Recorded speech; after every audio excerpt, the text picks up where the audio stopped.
Di channel Kapten Sar, kisah sukses.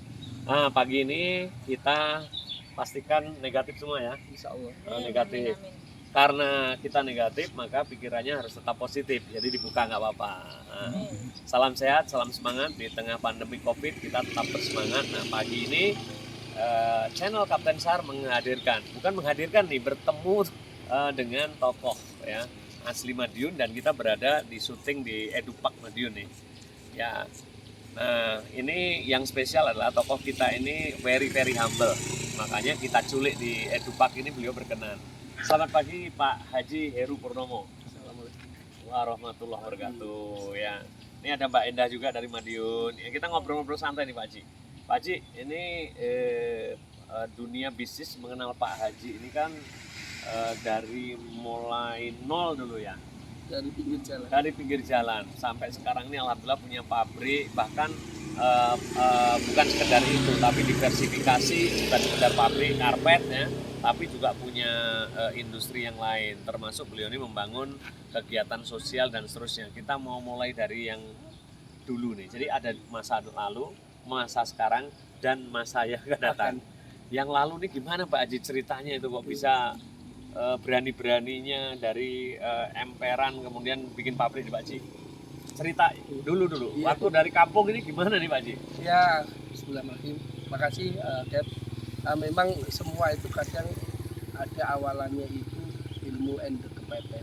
Oh, ilmu ente kepepet. Waduh. Kalau kita nggak kepepet, mungkin sampai hari ini ya kita biasa-biasa. Kalau Pak Haji Heru kepepetnya kenapa? Karena Yang orang kita kampung pentokin gitu. pentokin. Kalau nggak kepepet, pentokin sekalian biar kepepet gitu. Jadi kan. dipepet Ya. itu, oke.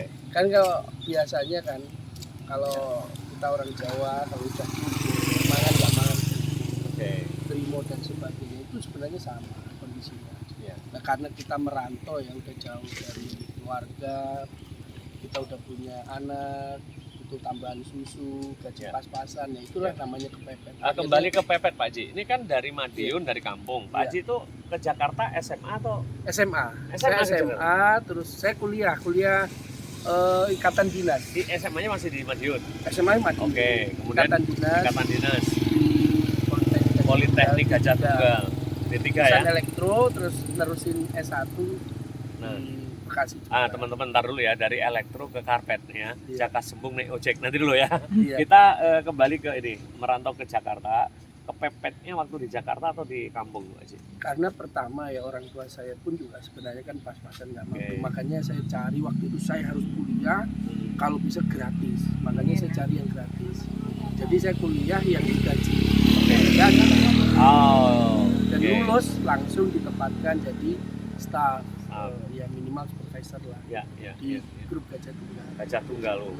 Saat itu kan Gajah Tunggal luar Lagi biasa, punya 100 perusahaan. 100 perusahaan, dan Pak Haji sudah mengawali dari perusahaan besar ya. Iya.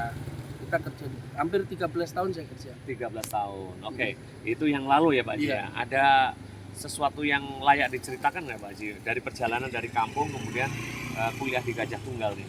Ya intinya kita ini harus punya mimpi ya, hidup Mimpi. harus punya mimpi. Kadang banyak orang punya mimpi akhirnya jadi pemimpi karena nggak mau jalan. Ya, Seperti kan ya. kita harus berani keluar rumah. Makanya istilah Rasulullah itu kan hijrah. Hijrah. Kalau kita udah keluar rumah, jauh dari keluarga, itu nanti kemandirian keluar, kenekatan juga keluar. Luar biasa. Ya. Akhirnya yaitu tadi pada saat kita jalan buntu, kalau kita sudah tahu nih di depan kuburan, pasti kita akan gimana Oke, caranya oke, nyari oke. jalan Iya, keluar. Kan? iya, iya.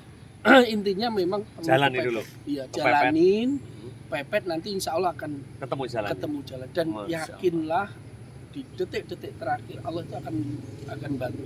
Nah, ini Pak Haji, tadi kan itu masa lalu ya, dari kampung merantau ke Jakarta dengan ilmu kepepet, kemudian bekerja di perusahaan besar. Nah, sekarang Pak Haji Heru ini punya industri karpet yang insya Allah terbesar lah untuk di Bekasi dan sekitarnya.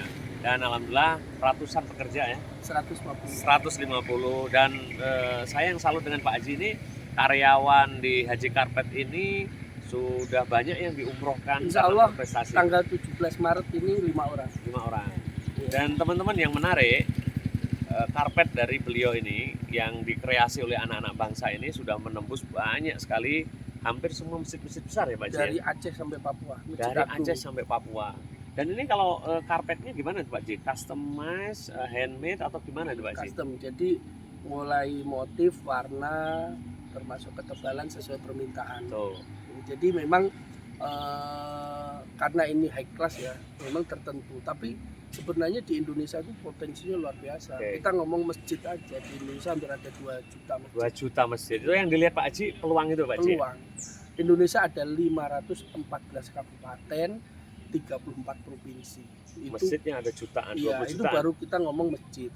Belum hotel, ya kan? Rumah mewah ya Pak Haji? Iya, perkantoran, office, belum ruang bupati, ruang gubernur. Kabarnya terakhir juga masang masjid Prabowo yang di Hambalang ya Pak Haji? Oh ya, itu sama istana presiden ya? Alhamdulillah semua istana negara kita yang masang. Nah, yang menarik gini, Pak Haji dari kuliah di Politeknik elektro iya. ke karpet ini gimana Pak Haji nyambungnya? Nah itu tadi sering kali ya teman-teman kita itu selalu pengennya harus sesuai. Oke. Terus jadi nggak harus sesuai? Nggak harus. Oke.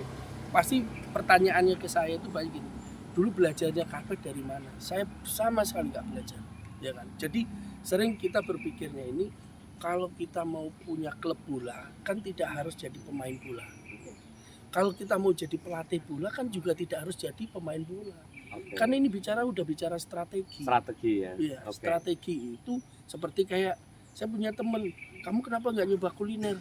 Saya nggak bisa masak. Ini hubungannya bukan nggak bisa masak. Bagaimana kita bisa menjual ya. Kalau tukang masak kan tinggal cari tukang masak. Jadi kalau kita punya restoran nggak harus kita pandai masak ya? Itu yang harus diingat. Kalau punya restoran tidak harus pandai masak. Bahkan sekarang kita pun juga tidak harus pandai jual. Cari ada yang pintar jual. Waduh, ini, kan? Jadi intinya yaitu mindset merubah pola pikir. Jadi sekarang semua ilmu itu kan duplikasi. Tinggal belajar. Orang bisa bikin bakso, orang bisa ini. Kita tinggal belajar. Apalagi kan sekarang ada baik. Pak Haji, berarti tadi ya bahwa itu strategi Pak Haji yang dilakukan sehingga Pak Haji nggak harus menguasai karpet dulu. Betul. Tapi ini justru terlalu pusing nanti. Terlalu pusing. Ya memang dunia bisnis itu banyak ilmu. Ada satu ilmu yang dia harus menguasai dan sebagainya. Kalau ilmu saya itu ilmu koboi. Ilmu koboi teman-teman. Harus jalanin aja dulu. Kalau umpamanya kita mau ke Jakarta kan udah tahu ke barat, jalan aja. Sekarang udah ada GPS, nggak bisa nyopir, tinggal cari sopir. Nggak punya mobil. Pokoknya jangan banyak alasan lah ya. Nggak usah banyak alasan gitu. Jadi ada orang jalan menuju ke sana. Dari Madiun mau ke Jakarta. Nanti gimana ongkosnya? Nanti arahnya kemana? Nah apa saya nggak bisa nyopir? Nggak jalan-jalan. Ya kan? Kalau ini penting jalan ke terminal ada truk kita bisa ikut, nyampe Ngawi bisa lagi. Intinya keluar dulu, ikhtiar dulu. Nanti di tengah jalan kita akan ketemu. Gagal kita bisa ngulang. Bisnis itu nggak ada ilmu pasti. Bisnis itu kan ilmu sosial. Iya. Kalau kita salah, nggak diulang. Gagal, ya kita coba lagi. Karena tidak ada orang sukses yang tidak pernah gagal. Pokoknya tidak ada ilmu pasti untuk bisnis ya Pak Haji. Menarik. Pokoknya kita jual bakso harga segini, kemahalannya besok direvisi. Kemurahan besok direvisi, ya kan gitu. Tapi kalau ilmu pasti, salah ngitung meledak udah. Iya.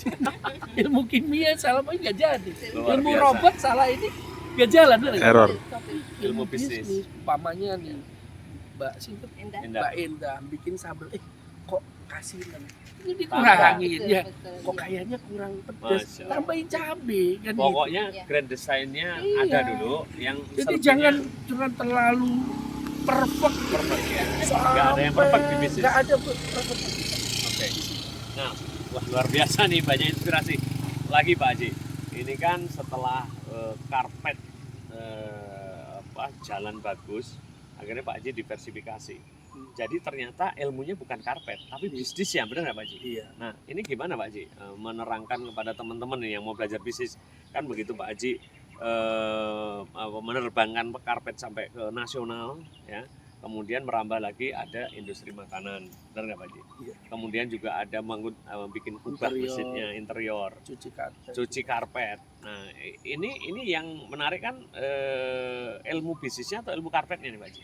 Ilmu bisnis. Jadi intinya gini, bisnis itu mulai dari apa yang kita punya dan kita bisa. Banyak orang mau memulai bisnis nggak punya modal, nggak punya ini, itu cuma alasan doang. Ya kan? Padahal itu kita itu Allah udah kasih kaki, Allah udah kasih mata, Allah udah kasih kita mulut, itu kita pergunakan. Jaringan, ketemu kapten temennya orang luar biasa, ini kan jaringan. Jadi kita bisa memanfaatkan apapun yang ada di tubuh kita dan sekitar kita. Itulah hakikat bisnis ya? Iya. Semuanya ya? Iya, semua bisa jadi bisnis. Dan kembali lagi, ujungnya kan dunia. Bisnis jangan sampai otak kita mikir bagaimana nyari uang sebanyak itu banyak yang menentang. Makanya luruskan niat yang mulia, bagaimana kita bisa menciptakan lapangan kerja, bagaimana kita bisa membantu dan menolong. Pada saat itulah nanti Allah akan memberi up bisnis kita pada saat itu. Nah, Pak Haji, yang terakhir ini menarik Pak Haji. Jadi jangan melulu soal uang, dan itu Pak Haji buktikan saat bisnis Pak Haji booming.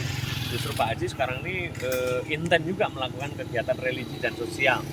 Di antaranya mendirikan sebuah lembaga yang khusus memberikan donasi, kemudian pembekalan UKM. Yang saya lihat di Google itu ada P2 E-commerce. Ini menarik Pak Haji. Pusat pelatihan ekonomi umat berbasis masjid. Nah, itu berawal dari masjid yang Pak Haji dirikan. Gimana nih Pak Haji? Ini kan aspek religi nih. Ya tadi itu bisnis itu hanya sarana, itu harus satu. Bisnis hanya sarana. Karena teman-teman, suatu saat bisnis itu bukan kita yang punya. Saya punya pabrik, besok bukan milik saya. Ya, suatu saat pasti gak akan jadi milik saya. Tapi kita harus mempersiapkan sesuatu yang nanti akan jadi milik kita di dunia dan akhirat. Sesuatu yang pasti. Di dunia dan akhirat. Karena itu sarana ini harus kita pakai sebaik-baiknya mumpung Allah kasih kesempatan. Makanya tahun 2012 saya bikin yayasan Fikro Akbar. Berpikir besar artinya. Sampai saat ini kita udah punya 4 TK, 1 SD. Ini selain sukses di bisnis, ini kegiatan pendidikan nih berarti. Pendidikan. Masjidnya adalah kegiatan untuk religinya Pak, spiritual ya. Sama pelatihan tadi. Kenapa saya fokus di pelatihan? Karena banyak sekali khususnya umat Islam ya di Indonesia ini bisnis yang punya usaha itu di Indonesia baru 0,2%.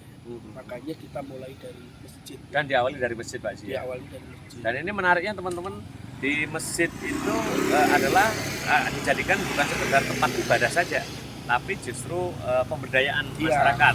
Mulai dari bikin brownies Pak Haji ya, bikin batik, bikin undi-undi ya, bikin kerajinan di Majelis Taklim. Terus remaja masjidnya juga ada sekarang. Artinya apa? Rasulullah dulu memulai segala sesuatunya kan juga dari. Dan ingat ya, Rasulullah itu adalah pebisnis yang ulung. Jangan salah. Waktu melamar Siti Khadijah itu 100 ekor unta, itu nilainya 2,4 miliar. 2,4 miliar. Ini sekarang ini seperangkat sajadah. Ya, makanya kita umat Islam banyak yang malah jauh dari bisnis. Masya Allah. Padahal Rasulullah itu pebisnis yang sangat ulung. Umur 12 tahun Rasulullah sudah mulai diajak ke negeri Syam belajar bisnis. Umur 17 tahun Rasulullah sudah memimpin delegasi dagang bisnis. Sampai umur 25 beliau sudah memimpin 5 kali delegasi dagang bisnis. Saya ikutin beberapa ini beliau ya. Rasulullah ini pertama, ternyata di dalam bisnis itu ada pelajaran belajar jujur. 2, belajar sabar. Yang tahu jujur sabar. 3, belajar ikhlas. Jujur, sabar, ikhlas. Ditipu orang. Yang keempat, belajar disiplin. Kalau bisnis kita harus disiplin. Berangkat pagi, karena masih punya utang, gimana cara bayar ya kan? Kalau kita males-malesan ya nggak akan ini. Yang kelima, belajar bersyukur. Ini 5 pondasi dalam bisnis ya. Bisnis yang sukses itu pegang itu luar biasa. Belajar jujur, yang tahu diri kita loh. Mungkin sekarang kita laris, tapi kalau nggak jujur akan jatuh. Sabar, karena memang sesuatu itu nggak mungkin orang sukses itu pasti diawali dari bawah. Nggak ada yang kecuali anaknya orang kaya. Padahal sebenarnya gagal terus, bahkan nggak kelihatan. Ya. Supaya belajar sabar, belajar ikhlas. Ya. Dalam nggak ada orang sukses yang tidak pernah ketipu. Ya, ya. Tidak ada orang sukses yang Tidak pernah ketipu. Jadi itu harus menjadi bagian ya. Bagian. Bisa jadi kalau kita sekali 2 kali ketipu, nah ini udah mau sukses. Makanya belajar ikhlas. Ya. Belajar disiplin, konsisten, dan terakhir kan belajar Masya Allah. bersyukur. Pak Haji, ini masa lalu sudah, saat ini sekarang kita bicara tentang bagaimana Indonesia ke depan, atau mungkin ada apa goal Pak Haji yang ingin diraih setelah menapaki sukses saat ini? Ya sebenarnya Indonesia ini kan negeri yang sangat luas kaya raya ya, ada 514 kabupaten, bahkan ini kan mau membekak lagi kan, mau pemekaran 34 provinsi, dan potensi 270 juta itu potensi market yang luar biasa. Jangan sampai kita jadi penonton, Ya, bukan jangan pelaku. jadi penonton. Iya. Oke, harus jadi pelaku. Kita harus pelaku. Apa yang kita bisa, ini bayangin berapa banyak produk Indonesia yang impor coba. Ya. Nah ini kenapa enggak? Karena kita fokusnya politik, fokusnya ini.